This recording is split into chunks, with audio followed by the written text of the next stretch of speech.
gentlemen, it's time for another round of Mind Your Fucking Business with your host, Jeffrey Preseason. Thank you, Dougie Sticks, coming to you as always from the beautiful studios of Undefeated Media here in Bergen County, New Jersey. This is the Mind Your Fucking Business podcast, brought to you by our good friends at the Bamboozle Project as well as DraftKings. We appreciate their sponsorship from both of them. You can go check out thebamboozleproject.com.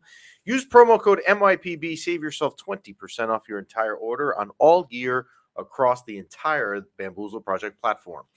Thank you to DraftKings, as always, for their sponsorship as well. This is episode 168, 168. So if you're watching with the Spanish features available to you today, we appreciate you tuning in and listening to us. You know, I had someone, speaking of which, I had someone tell us the other day they listened to us from Chile. Ooh. I had no idea they even knew what hockey was in Chile. Yeah. And he was sharing with me that he collects Ranger jerseys. And listens to MYPB. Speaking of the Spanish style. Forgive me of the ignorance. What language do they speak in Chile? I would assume Spanish. Okay, good. Then you don't have to say the numbers, in another language. they definitely will do it far better than I ever will. You can send your questions at any time to mypbshow@gmail.com, or you can always DM us on the Instagram platform. That is the most popular way to get to us, and that is all one word, at Mind Your Fucking Business, which is conveniently across your screen if you're watching the video feed today. You can listen to the show at any time, stream it at your convenience whenever you would like, 24 hours a day, 7 days a week at Spotify or iTunes. You can watch the show live with either on Instagram Live, which we are on right now, and we're recording this episode on Wednesday, October 2nd.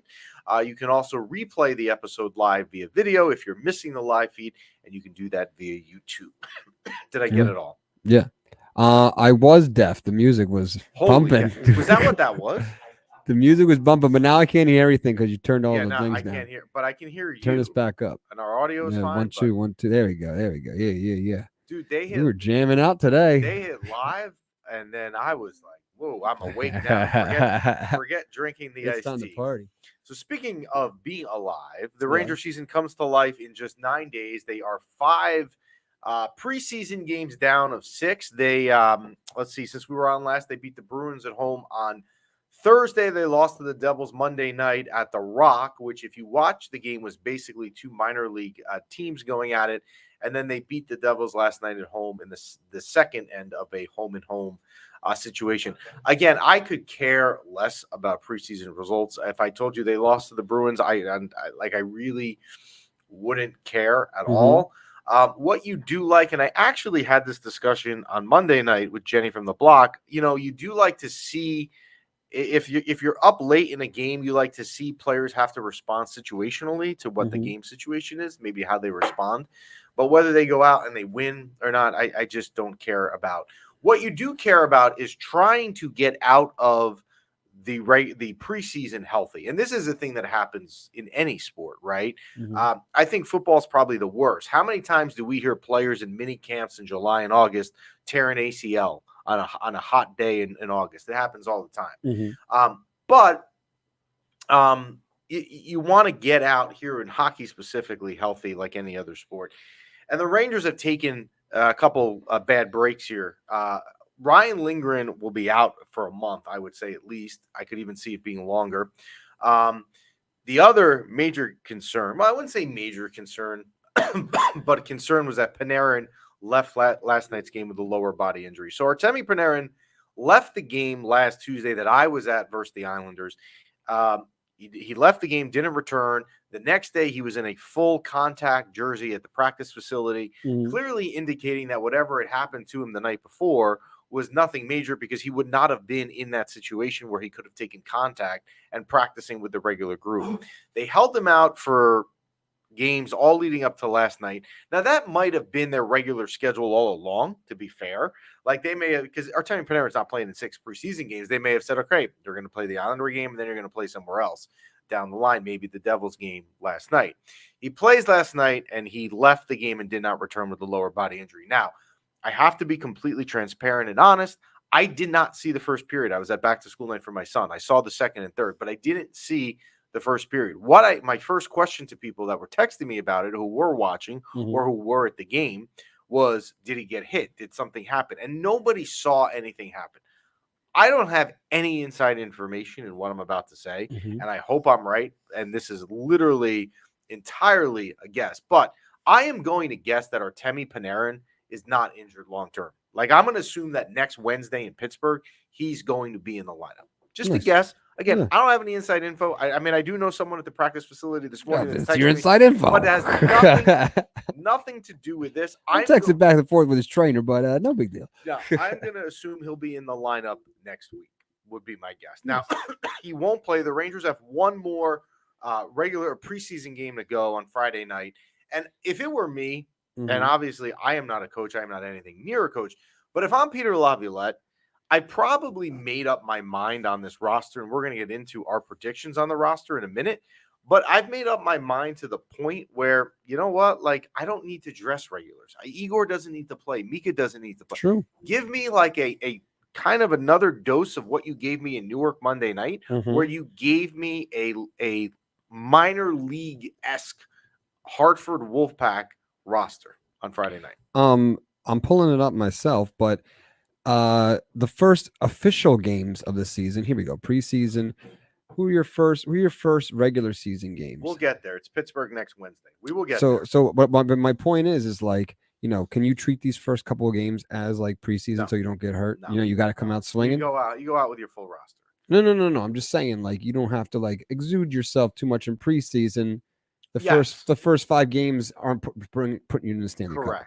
I would rather say, let me hold out some of my regulars, and maybe they're not as sharp on opening night, and they're not as into it in midseason form.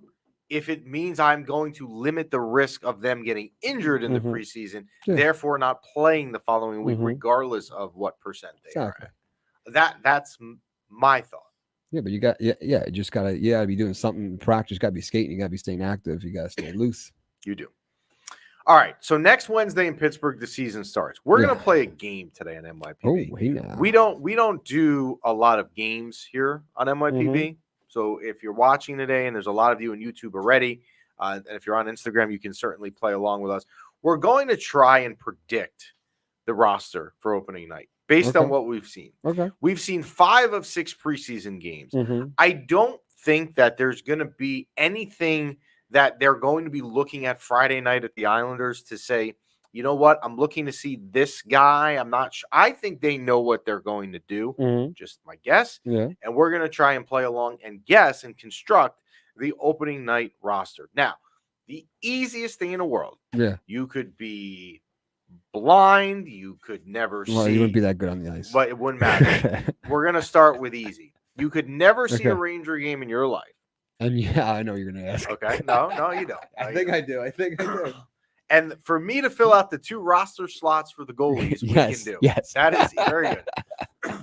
That is Igor Shesterkin and Jonathan Quick. So Are you sure? I'm pretty sure. So check to the goaltending box. We have our goalies all set. That is Igor Shesterkin and Jonathan Quick. Now it's going to get a little bit more complicated. Let's start defensively first. What do we know? You have 6 defenseman slots, right? You have 3 pairs. There's 4 of 6 that we already know the answer. Again, keep in mind, Ryan Lindgren is not in this mix because he's hurt and he will not be ready next week. So here's what you know. You know it's Jacob Trouba, Brendan Schneider, Keandre Miller, and Adam Fox. Those 4 you know. The question now becomes, what 2 people take those last 2 spots? And again, one of those spots is available because Lindgren is injured. So you have 2 spots to give to defensemen. Who are your candidates? You have Zach Jones. You have Mancini. You have Chad Ruhwedel and Matthew Robertson. I could go more in depth to like the 5th guy on the list or the 6th defenseman on the list. We don't need to go that far. We're going to go those 4. I would agree with Chris, who's writing in the YouTube chat, and we can pull it up. I just see it up there right now. Zach Jones is secured. He is definitely the 5th spot. I'm not going to say it's 100% given because he wasn't on that group really last year. But I think right now I'm in agreement, and Antoinette is agreeing as well that he is in that spot. So he is in. So now let's regroup. We have Trouba, Schneider, Miller, Fox, and Jones. with one spot left between Mancini, Ruedel, and Robertson. Okay. Last week, Yeah. and this is, well, Chris is saying Connor Mackey is maybe ahead of Robertson. Okay. We could put Connor Mackey in the list. Last week when they played in Boston, Mm-hmm. it is a dreary Thursday, Mm-hmm. or Thursday. I'm not even thinking here. It is a dreary Sunday. It is the first preseason game. Okay. Yeah. And you're sitting there and you're in front of your TV. You're excited. Now, you know it's preseason, but you have live hockey back on your screen. So the first preseason game is always like an event, right? Mhm. It's a useless event, but it's an event, right? And you're watching, and the Rangers go down early 1-0, and then they tie the game, and the first goal of the year is scored by some guy named Mancini. And everyone's, not everyone, but a fair amount of you guys are DMing me, who's Mancini? Who's Mancini? Now, again, full disclosure, I don't know a lot about the guy either, but he played. And he scored again the other night, if I'm not mistaken. Victor Sanity? No. I think if it's me, Mancini, if you're a believer that players can earn spots in training camp in the way that they play, I think Mancini has earned that 6th spot. I really do. If you told me 2 weeks ago Ryan Lindgren was going to be out and you're going to have another spot, I would not have told you it was Mancini.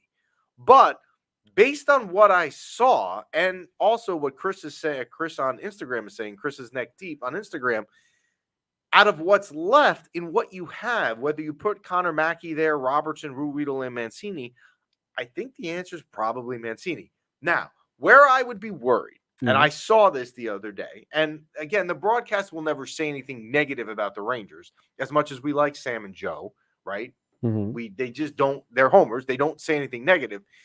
Mancini, to me, is a little bit of a liability right now in the defensive end. And that's going to be something that's going to have to be watched, right? He's not there to score goals. If he can score, which he did in the preseason, it's an added bonus. He's almost there to just kind of don't get scored on when you're on the ice and you're doing your job, right? You're going to be that last pair defenseman. So to me, I would agree it's Mancini.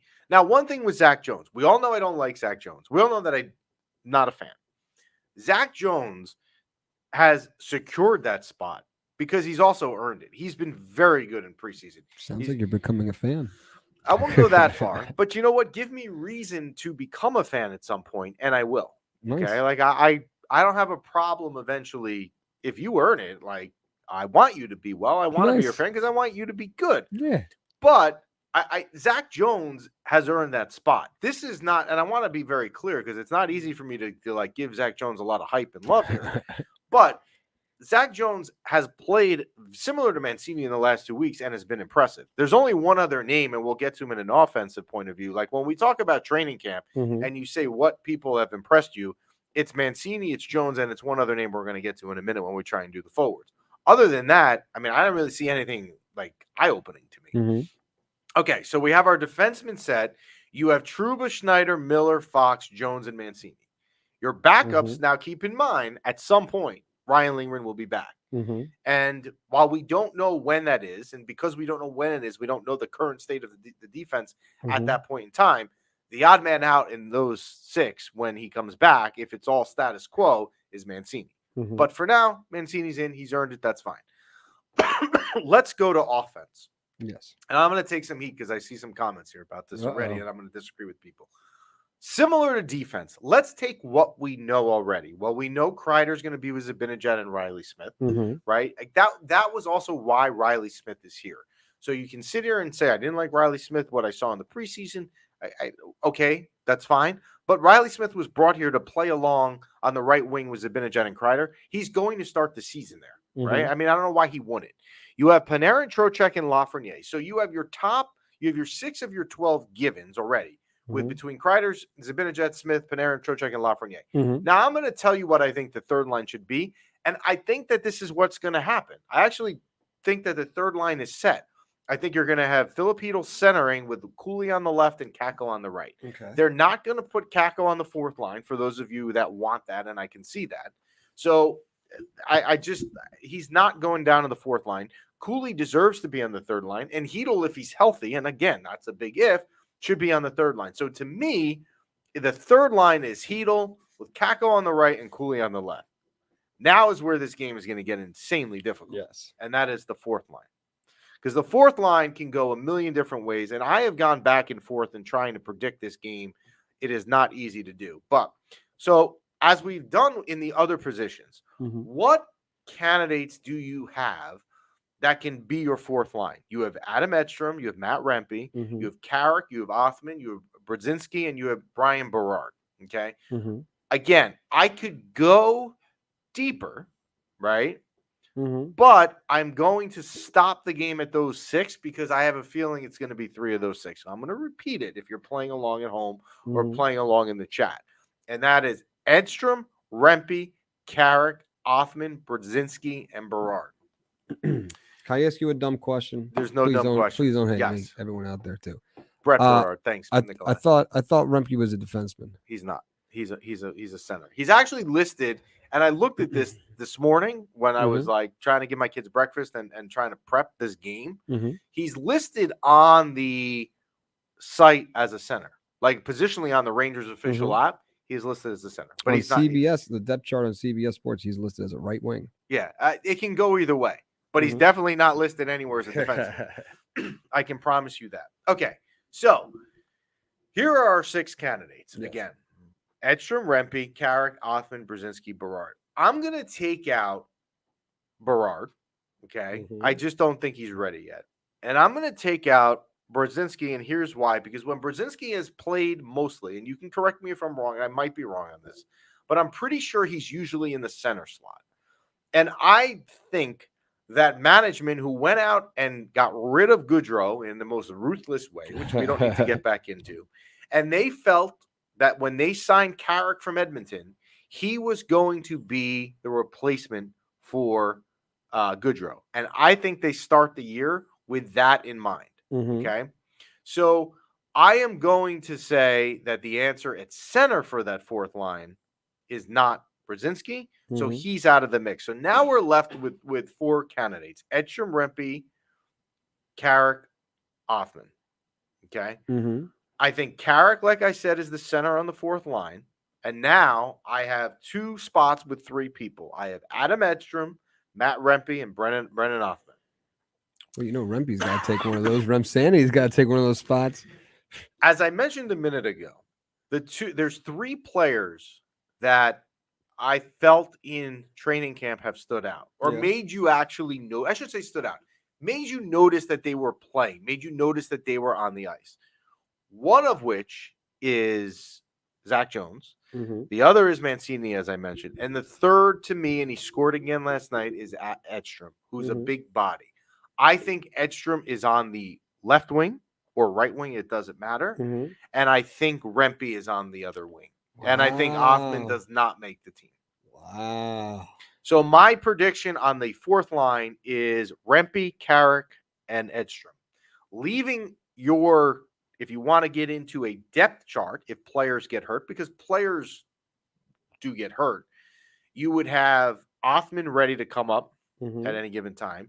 Johnny Brzezinski has already been here. And as some of you were saying in the chat with Brett Berard, I don't think he's ready yet, and I don't either, but he would be available, obviously, to come up. So I would have your 4 lines is this. Your top line, well, line 1, again, with the Rangers, it's line 1 and line 2 are 1A and 1B. Use it any way you want.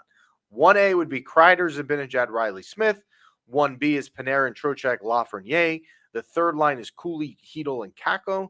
And the fourth line that I think they're going to start the season with is Edstrom, Carrick, and Rempe. Nice. Now, I don't know if you guys all agree. You can write in the chat. But now some of you are saying Othman will be waiting in the wings for Kakko to fail. That could be true. But thank you, Chris, for agreeing on the 3 people I had in the fourth line. Here's the problem with that, where we say Othman will be waiting in the wings for Kakko to fail. If Kakko fails, I don't know what they do. I mean, it's like now I don't know. You have no value for him left.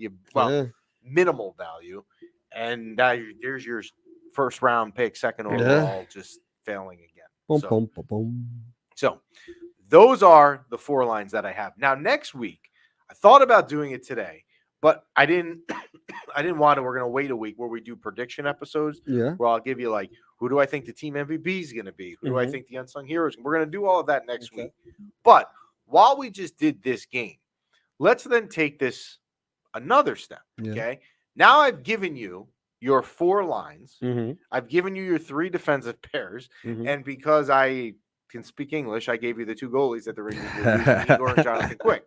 Right. So now let's take this and compare it to last year. Like, this is the roster. Let's pretend I'm right. This is the roster we have. This is the roster you're going forward with. How does it compare to last year when you opened the season a year ago in Buffalo on that Thursday night when Lafreniere scored the first goal of the year? Nice. Unless I'm missing something, Mm-hmm. to me, the only major thing that's different from opening night is that Gustafsson and Goodrow are not on the roster. If someone can correct me if I'm wrong, that the 2 players that were in Buffalo that had a decent impact on the roster that we would have to factor into not being on this year's roster would, of course, be Goodrow and Gustafsson. Goodrow again out in San Jose. Mm-hmm. Gustafsson signs with Detroit. And Blake Wheeler. Thank you, Chris. I totally forgot Blake Wheeler. Yes, I knew there was someone else. And Blake Wheeler. Is the roster better? So let's start with Chris's point with Blake Wheeler. Blake Wheeler is taking Riley Smith is taking what was Blake Wheeler's slot. Is one substantially or exponentially better than the other between Riley Smith and Blake Wheeler at the age Blake Wheeler was when he started the season last year? Probably not. Like, I could argue that, hey, Blake Wheeler may be better in that slot, but I could probably also argue to you that Riley Smith might be. We don't know Riley Smith. Mm-hmm. So I'm not sure that in that positional need, there's a big difference. Let's go to Goodrow. If Goodrow's replacement is Carrick, and this is not anything against Carrick because we don't have anything to say about him yet, Goodrow is probably the better player and certainly better experienced because if you remember, when the Rangers signed him from Tampa from the ridiculous contract that they gave him, which they then had to find this evil way to get rid of him this offseason, he was brought here for that experience, which Carrick doesn't have. So Carrick versus Goodrow is not an improvement. There's not, again, it's not to say Carrick won't work, but you can't tell me that Carrick is going to be what they thought Goodrow would be. Then Gustafsson, you're also, what's not fair here is you're going to factor in the lingering injury, right? Because I can't compare Mancini to Gustafsson. What I can compare is Zach Jones to Gustafsson, if I'm going to be fair. And it's marginal. I would say I'd probably rather have Gustafsson, but you could convince me if you wanted to that I'm wrong on that. And Zach Jones, because he's younger and he's earned the spot, could be better. So if I take the 3 replacement slots that have swapped over the year, they're not as good as they were, but they're almost just as good, right? Because we got worse. I wouldn't that say sounds like you said we got worse. I wouldn't say with you. I wouldn't say you got worse. I don't think you're much better. How about this? I don't think the opening roster this year is better than it was last year. So if we went back in time, we squished in a DeLorean, took the whole team back in time, and this team went and played the exact selves last year, like the last year's team. Who's winning that game? Well, I mean, you'd have 97% of the players are on each team. Yeah. I don't know. So Nikolai brings up a good point in the chat. It's actually a really good point, and it's that this team has options. They are better suited for call-ups in AHL with some of their players that are there now versus they were a year ago. Now, you hope that you don't have to go out and use them, but at least at some point when you need to call on Hartford to come down I-95 to make it to MSG for a game, that you do have options. I would agree with Nikolai on that. Chris's counterpoint is that this team is much better than the team that was on the ice for Game 11 of the regular season. I don't remember specifically Game 11, unless you mean Game 1, if you want to pull up Chris's comment. Game 11 would probably have been mid-November, And if I remember, they didn't. They didn't start well last year, and then they went out west in that Western Canada thing. GS3099 on Instagram. I wouldn't say President's Trophy repeats. I would agree with that, and that's something we'll talk about next week when we do our prediction show. So is this enough? Are we good enough to beat Florida this year in the playoffs if need be? Yeah. You were good enough last year. Yeah, look, that series, you also, as painful it is to think about, and Gavin brings up a very good point with Nick Bonino, that is better than Nick Bonino. I forgot he was here last year before he got waived. The thing with the Florida series you have to remember is game 4, when you had the 2-1 lead, you were up a goal. As Zibanejad hit a crossbar, you could have went up 2-0, and you lost the game in overtime, so that game could have went the other way. The game at home, game 5, you had the lead. You were good enough last year to beat Florida. Yeah. You're probably good enough to beat them again. And Florida, I don't necessarily think is as good as they were last year. They'll still be very good. They could easily win the cup again. But I do think some offseason stuff, as they dealt with some salary cap issues, I don't think they're as good as they were last year. Good. Most teams take, like, when you look at even the Bruins is another example of this, right? You look at teams that finish high in the regular season or they win the President's Trophy. It's hard to do that the following year or you make a deep run because you just set yourself up to have it. Players are going to get paid more, right? They went on a long run. Other teams know that. It's hard to come back with an equally as good roster. Now, the Rangers have an advantage, at least for this year, wink, wink, where you have the best goalie in the league. So you can you can tell me that you have Zach Jones on defense or Mancini, but they're not going to determine whether they win the cup. It's Igor Shesterkin, right? I mean, it's important. Those players are important. I'm not belittling them, but are they good enough to beat those New Jersey Devils? Brian, B-Rock, can I tell you something? B-Rock doesn't know this. Hold on. Studio, he puts it in the comments. Hold on. B-Rock does not know this. Yeah. True story. Yeah. At 2:00 today, Eastern Standard Time, on Wednesday, there is it's amazing. I swear he does not know this. There is a post going up on MYPB with a collab of the Big Devil sites. Wow. And we're doing a whole poll today at 2:00. Wow. Who is finishing higher in the Metro, the Rangers or the Devils? Wow. Literally, it's us and a bunch of Devil sites. Wow. So we're joining forces? We're at 2:00 today. Wow. Joining forces. But to answer your question, are they good enough to beat the New Jersey Devils? I said to someone yesterday, I was at my daughter's middle school soccer game. Don't go down this road because I know you want to talk about my soccer with my kids. I can see you really want to talk about it. I was talking to someone yesterday who's a big Devil fan, and he asked me this question, and I said, and he's a Devil fan. I said, it all depends if the Devils stay healthy. If Jack Hughes is healthy, and he's healthy for, I don't want to say 82 games, but say he's healthy for 75 or 80 games, and he's Jack Hughes, the Devils are going to be very good. I don't know that they're good enough for the Rangers. Like, I would still be worried. Markstrom is good, but Markstrom's like Achilles heel always is that he's inconsistent and he's streaky. And when he's on, he's on. But he's also, I think, 33 or 34 right now. It's on the older side.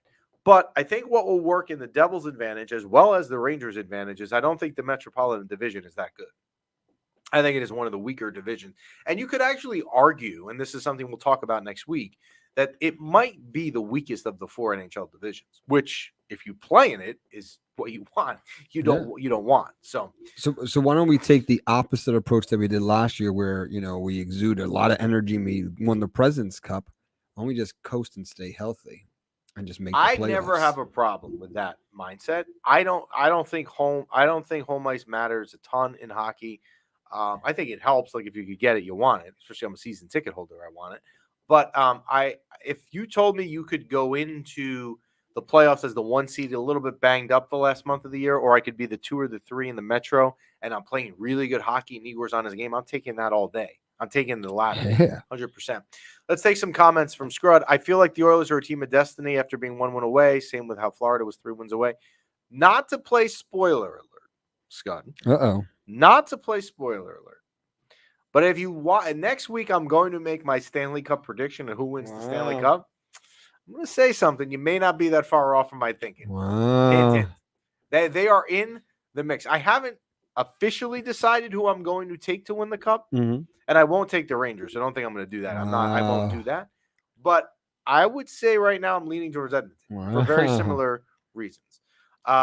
Chris's comment, the other Chris with a C, not a K. We won the President's Trophy, so we are the team of destiny, actually. Well, we were. You're going to have to go back and get it again. And he also doesn't think Markstrom is that good. And it's not that I don't think he's good. I just think he's inconsistent. Now, I'll tell you when he was good. I went with my son. Mm-hmm. The Rangers played Markstrom against Calgary back in February, like 7 months ago. Yeah. The Rangers won the game 2-0. They scored an empty netter. So it was 1-0 in the last minute. I think it was Lafreniere who scored the empty netter. And Markstrom was awesome, like, because he was on, right? But there's other lines that don't. There's other times he's very inconsistent. Mm-hmm. But they also have Jake Allen there. We'll take Chris's comment at the bottom. The problem with the President's Trophy, is you could play the second best team in the second round. Yes, that is true. The President's Cup. The President's Cup. Yes. Well, you know what? You had half of it right. Yeah, I have it right. You didn't call it the something trophy. You Yeah. called it the President's Cup. President's Cup. Mini Cup. Not Stanley Cup. Mini Cup. This is season 5. Yeah. You may not be there yet, but you've come I'm a long. almost But there. you've come a very long way. Thank you. From the first time we met you Thank you. on that Appreciate it. August day in 2020. It's big. When Thank I you. told you to bring a hockey stick and you brought your lacrosse stick. You've come a long way. You've come a very, very long way. We'll take some Instagram comments. Bill, we need more consistent 5-on-5 scoring.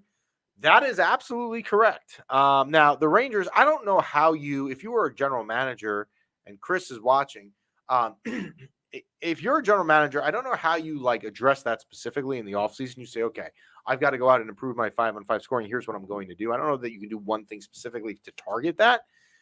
Their thought would be looking at Riley Smith, thinking he's going to help the 5-on-5 play as Zibanejad and Kreider.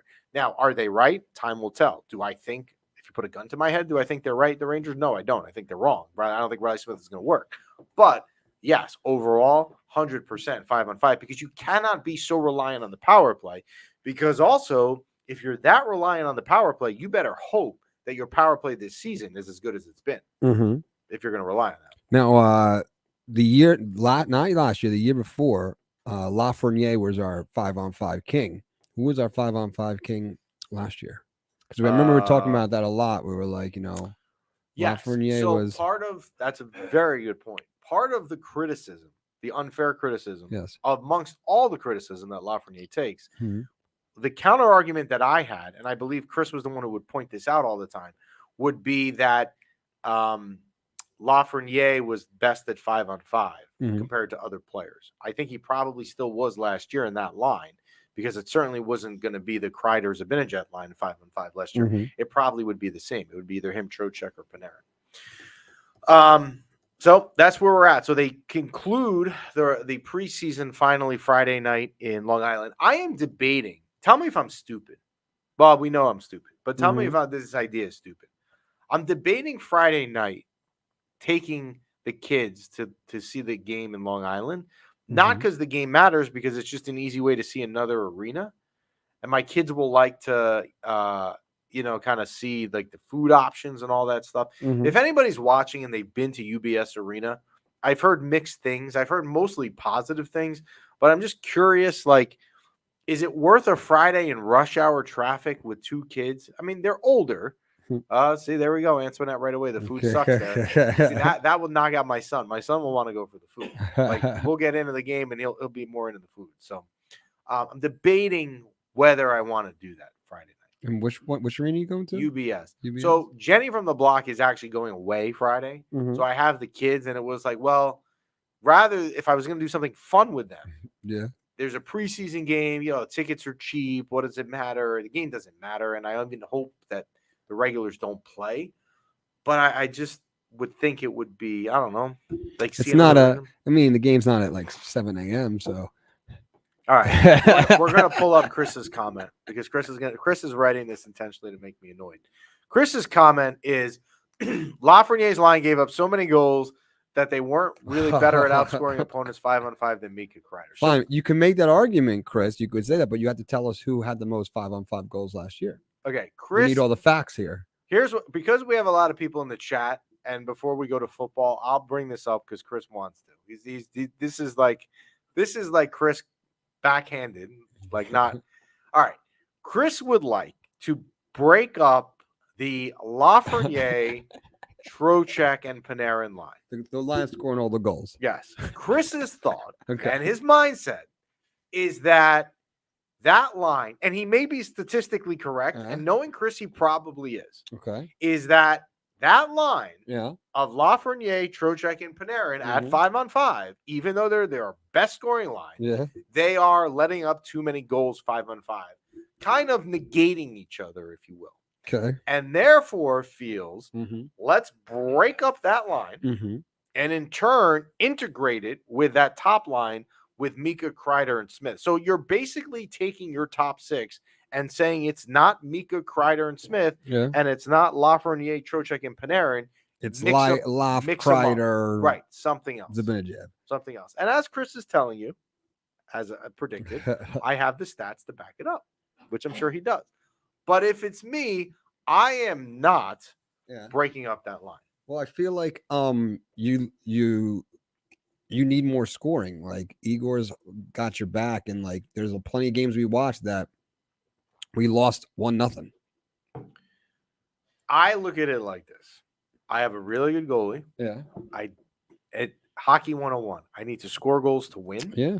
I'm going to put my best producing offensive line together. Panarin was Lafreniere's training wheels last season. Take the training wheels off. No. And what Chris doesn't see is B-Rock's laughing in the corner. He likes that. They are not doing that.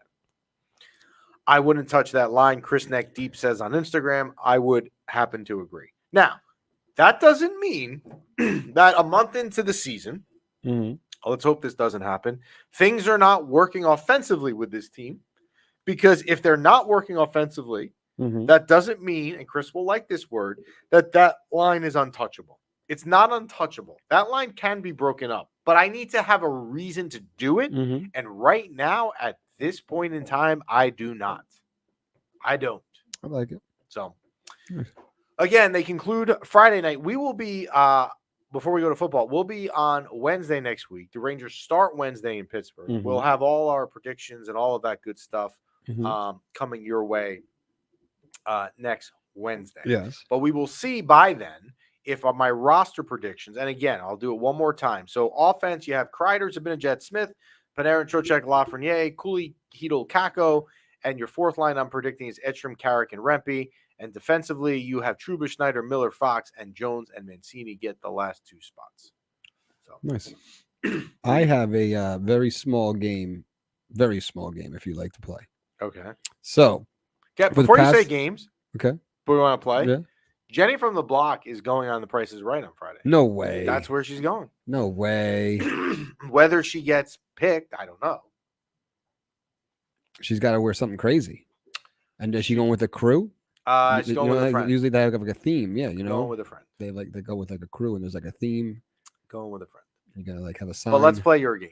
Okay. Maybe I can win something here. No, I think everyone can participate. So for the past 2 years, if you look at Jeff's shirt, why don't you put your laptop down a little bit? It says "No Quit" in New York. That has been the tagline for the past 2 years, right? You know, my son won this shirt in a T-shirt toss last week. This is what he caught it. There you go. So we're at the game official T-shirt of the Rangers. This is what they gave out. No but Quit.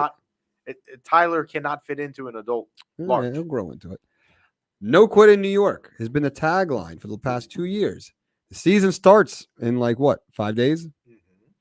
What should be New York Rangers tagline this year? You guys could put your suggestions in the comments. But what do you think the tagline of this season should be? I don't know that they're going to go away from that. I'm not saying they are. I'm just saying if you had the power. If I had the power, I don't know. I'm not creative enough. Like in my real job that I do, I pay people to be creative because I can't. It's just not. I was not born with that gene. About 97% the same team this year, the Cup. Chris is firing off stats now. Tied at 5-on-5 with Lies. He loves it. All right, we're going to football though. You yes What a rough week for you. I You went Thursday too? went both. So now we're at 2 games already. Yeah. So if you're joining us late in the NFL season, although we're only Yes. in week 5, Yes. we had set a over under at 4.5 of the amount of football games Dougie Sticks would attend at MetLife Stadium this year. And that's again for both teams combined, 4.5. Going into week 4, Dougie Sticks was at 0, making it look like the under would hit by a mile. Easily. But in rare form, which never happens because both teams can't play on a Sunday at MetLife. Yes. There were 2 home games this weekend. The Giants were home Thursday night versus the Cowboys and lost 20-15. And the Jets were home on Sunday and lost in what had to have been the most abysmal game to be at. I can't even imagine in the rain, losing 10-9 when they were a 8-point favorite. You attended both games. Yes. So the over-under is now at 2. You attended 2 games. Yeah. Let's start with the Giants. Okay. Didn't see most of it. I had my other child's back to school night last Thursday. Yeah. But absolutely. It wasn't a bad game, and it wasn't a bad game to be at. The frustrating part is you have the ball. You had the ball with the last minute to go, and you couldn't get down the field and score. I mean, there were 3 or 4 drop passes in that last drive that were, catchable passes to keep that drive going. It was a winnable game. At what point? I don't know the answer. Yeah. I'm not asking this being like a jackass. I'm asking this like legitimate question. If you're a Giant fan, and I guess you could even ask B-Rock in the corner the same thing as a Patriot fan. At what point when you're a fan of a team and you know like where the season is going, do you kind of like subconsciously a little bit here and there root against yourself because you want a better draft pick? Week 1. So like that, I feel like that game for both the Cowboys and the Giants was kind of like a playoff game. Like their season has to start off the way you want. If you're like, 1-5, like your season's shot. So like the frustrating part is you didn't win, but there was glimmers of hope, which is frustrating because you don't want, I'd rather no hope than a little bit of hope that's going to go nowhere. You know what I mean? Like there was things that happened. There was like, oh wait, like maybe, but it's just going to hurt in 2 weeks when it's like, terrible. I mean, if I'm the Giant, like if I was a Giant fan right now, and again, you're looking to go to Seattle this weekend where you're getting 6 points, which is actually one of the 5 games. Actually, I'm picking the Jets and the Giants games each in the 5 picks this week. But I just think at some point here you have to go against it. Now, on the other side of it, the Jets on Sunday. Yes. What a disaster. The week before, that Thursday night game, it just so happened that, and it never happens where like, I was home doing nothing. So I was going to watch the Jet Patriot game. Yeah. All right. And as I was watching it, I was texting people that were Jet fans with me. It's unbelievable. They have a competent QB. The offense works. They don't punt. They score on every drive. They move the ball up and down the field. And then Sunday, you played Denver. Now, I said last week in my weekly picks that Denver was better than people thought. But the Jets were still a 7.5-point favorite. And for it to come down to having to try a last minute, what was it, 52 or 48-yard field or something like that? It wasn't crazy. To have, well, it's 36? No, I think it was longer than that. No. The missed field goal? The missed field goal was like 36. For them to have to score 9 points to not score a touchdown after what I just saw the week before with Aaron Rodgers, like what is going on? And like there was we were sitting behind the goal post. There was like they were pinned at the 1, and there was like 3 flags for false starts. They couldn't hit their hard counts. They couldn't. They weren't playing good. Yeah, I don't know. Just and so now I'm like, you saw 2 atrocious games in a matter of 72 hours in MetLife Stadium. Now you should probably not want to go again. By the way, Chris, I will show you something. By the way, can I just say something? We're not going to pull it up because we're not going back to hockey. I apologize, guys. But Chris is still throwing in stats in the chat to back up his point about breaking up the Lafreniere, Trocheck, and Panarin. I will show you something though. That was fun. So if you're on YouTube, you can see this chat stream with he is still throwing out stats. The only thing that was fun, that was cool during this game, was this. Oh, you did the flag. Yeah, you were on the field. I got on the field. Don't ask me how. I got on the field and I got to hold the American flag during the national You know what? anthem. You know what stands out though Yeah. to me in that picture? What? It's the fact that knowing how that game was going to go, the weather in the background was so Yeah. fitting. Just Yep. disgusting rain. That was exactly how the game was.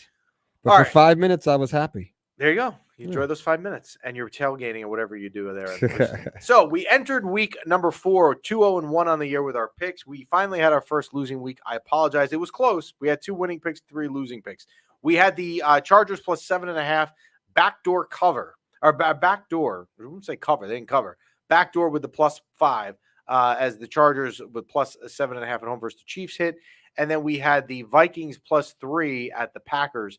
That hit as well. We missed on the other 3 picks. The Bills plus 2.5 at the Ravens. They got blown out Sunday night in Baltimore. The Dolphins -1 at home in Tennessee. Jeff Adelson's Dolphins got blown out at home. And then the Eagles -2 at Tampa. That lost. But I was happy to lose that. Like whenever a Philly team loses. Now, Chris is asking in the chat who wants these stats posted on the MYPB Instagram. So I actually have a question for Chris. Chris says there were 3 more goals at the expense. No, hold on. Yeah. 3 more goals at the expense of 14 goals against. Now he's just talking about that line. What is the line? How many goals against is Zabinajab's line given up? So if it's like a 2-goal difference, it's minimal. It's minimal. Yeah. So what are we talking about here? Here are the week 5 picks. I am going to go with the Jets plus 2.5 against the Vikings. It is a neutral site game in London. The Jets were so bad last week. They cannot be that bad again. Yeah. They have to respond. The Vikings, with all due respect to our old friend of the show, Paul Farrington, congratulations, you're 4-0. But the schedule has not been overly difficult, except for the 49ers. I'm taking the Jets plus 2.5 against the Vikings in London. The Sam Darnold revenge game. Yes. I am on board the Jaden Daniels train. Washington, who's won 2 games on the road. Actually, they've won 3 in a row, but they've won 2 on the road. Come home to play Cleveland, who stinks. Washington is only giving 3 points. Give me Washington -3 at home versus Cleveland. The Bills need to respond. They were the talk of the league, had a terrible game in Baltimore. And on Sunday, they go to the Texans in what virtually is a pick 'em. The Bills are giving 1 point. Give me the Bills -1 at the Texans. I'm taking the Seahawks -6 at home versus the Giants. I don't know where the Giants are going to score to keep this game within 6 is my problem. So I'm taking the Seahawks -6. And the Seahawks need to respond. They got lit up in Detroit on Monday night. I'm taking the Seahawks -6 versus the Giants. I struggled to find a 5th game that I liked. However, I'm taking the Cowboys plus 2.5 at Pittsburgh. My thought is the Cowboys are 2-2. They need the game. Pittsburgh, a little bit of a lax schedule for the most part to begin the season. Cowboys plus 2.5. They seem to be better on the road. The Cowboys undefeated on the road, winless at home. I'm taking the Cowboys plus 2.5 at Pittsburgh. So to recap, I'm taking the Jets plus 2.5 against the Vikings overseas in the great city of London, England. I'm taking Washington -3 at home against Cleveland. I'm taking the Bills on the road -1 at the Texans. I'm taking the Seahawks -6 at home versus the Giants. And I am taking the Cowboys plus 2.5 at Pittsburgh. Oh, wait. Yes, indeed. All right, so Rangers, as Greg the Leg missed the 50-yard field goal, Greg Zuerlein. Yes. There was a year in fantasy football, speaking of Greg Zuerlein, he was on the Rams, if I'm not mistaken. He was unbelievable. Yes, he was. He was on the LA Rams, and this dude would hit 50-yard field goals like it was going out of style.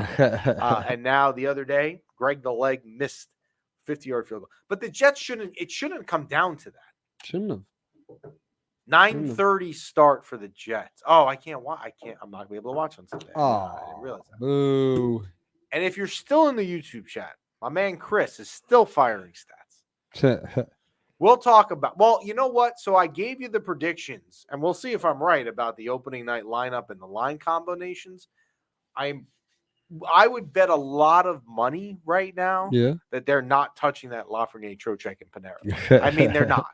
They're not. Doesn't mean that down the road it can't happen. But to start the season, you're not messing with it. We thank the Bamboozle Project for their sponsorship. As always, go to thebamboozleproject.com.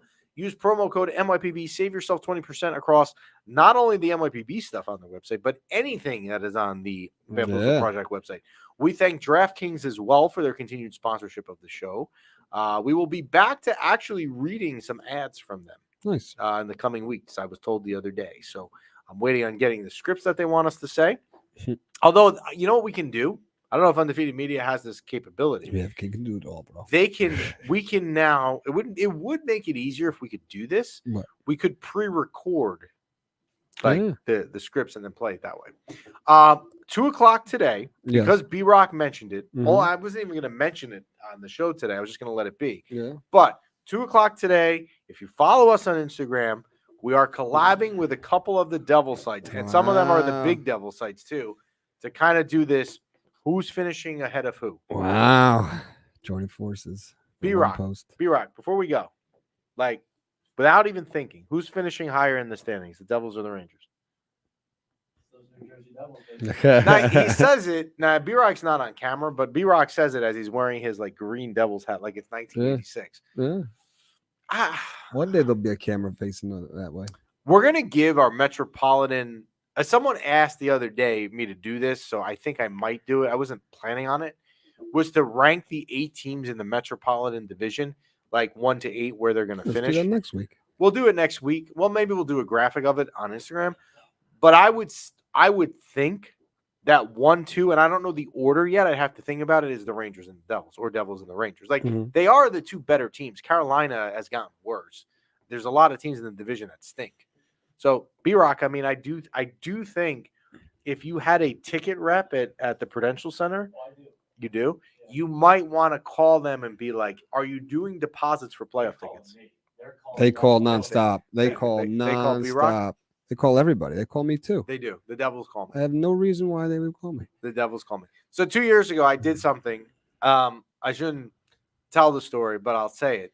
2 years ago, the Devils were going into preseason, and they were calling me constantly to buy tickets. The reason they had my name was because I had bought tickets previously on Ticketmaster For the Rangers, Devils. right. So they didn't factor that in. So they were calling me, and I won't even say my ticket rep's name. I remember it. I don't know if he's still there, but they offered me free preseason tickets. Wow. In hopes that, get him to come out to a preseason. We'll meet him at the game. We'll sign him to either ticket plan or half season or something like that. I gave them to a friend. So, you're not Jeff. You're not Jeff. Matter of fact, I sent a female friend of mine in my place, so it definitely was not Jeff. Who's a Devils fan. That is it for us. We appreciate you guys listening in. 1 preseason game to go Friday night in Long Island, and we will be back with you on opening day. We will be with you next Wednesday before the Rangers start the season that night in Pittsburgh. Have a great week, everyone.